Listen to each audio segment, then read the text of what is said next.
Greetings and welcome to another video. Yes, we talked about this last year, but I did not expect the return of Chris Metzen to hit that hard. However, what does the BlizzCon announcement of World of Warcraft's next expansion might have to do with Final Fantasy XIV? First of all, I want to tell you all that while I decided to become a content creator for Final Fantasy, this doesn't mean I haven't loved and played both games for nearly an eternity now. I had a constant WoW subscription since vanilla and just ended up taking it off from time to time after Warlords of Draenor. But even now I'm playing that game occasionally just because it has one of the best PvP systems in any MMO. However, as most of you firmly know, WoW and the developer team behind it had some serious struggles within and outside of the game in its development context. Yet they did pull off Dragonflight from a dead carcass that Shadowlands had been perceived as by many players. Solo Shuffle, even with all its flaws, might be one of the best ranked PvP innovations they ever put into the game, and the whole talent tree idea overall is among the best skill tree systems this game has ever implemented since vanilla. Both were also things that the community asked for a long time, and Blizzard brought it into the game. But apart from all the great things that have been invented in Dragonflight, my biggest complaint that even Asmongold is sharing, and I guess many other players do, that WoW just lost the original touch of Warcraft or World of Warcraft in its style. And in my opinion, Dragonflight took that into an even more weird direction, that feels more disconnected than ever before and strayes away from the classical humans versus orcs plus Burning Legion topics. And this is where Final Fantasy XIV and Chris Metzen come into play.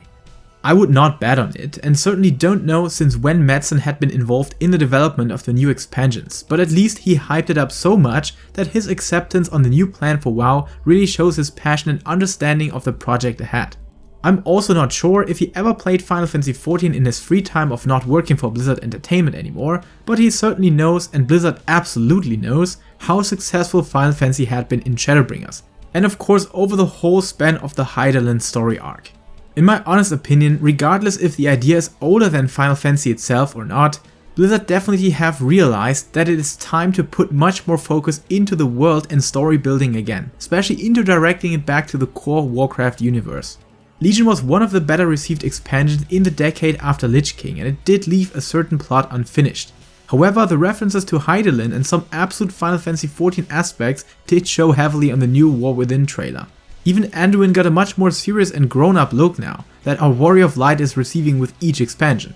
It absolutely gives me the impression that Blizzard are taking notes of Final Fantasy XIV's energy to wove that into the miracle they want to pull off with their next 3 expansions. And that's another very important note out of the books of Final Fantasy, because this plot is being spun into multiple parts.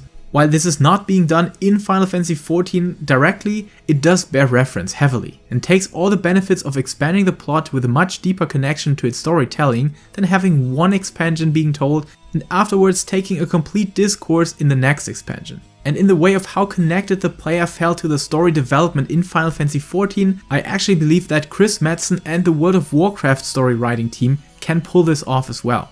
Overall, if it's stealing or not, or if they got heavily inspired by the whispers of Hydaelyn, I'm sincerely hyped about the future of WoW. And while I'm betting on a fatal victory of the Dawntrace story, seeing some true competition on this aspect from WoW that left out the story development for so long, or at least not clicked with its community for ages, this is a really good sign for both MMOs. So I guess now it's Final Fantasy's turn to steal things from WoW again, right? I mean, while not being dead or Endwalker being the worst expansion, there are still a couple of things to improve, and why not checking out the good aspects of other games to learn your lessons. I'm all in for it and will look forward to the next chapters of both games with eager passion and anticipation.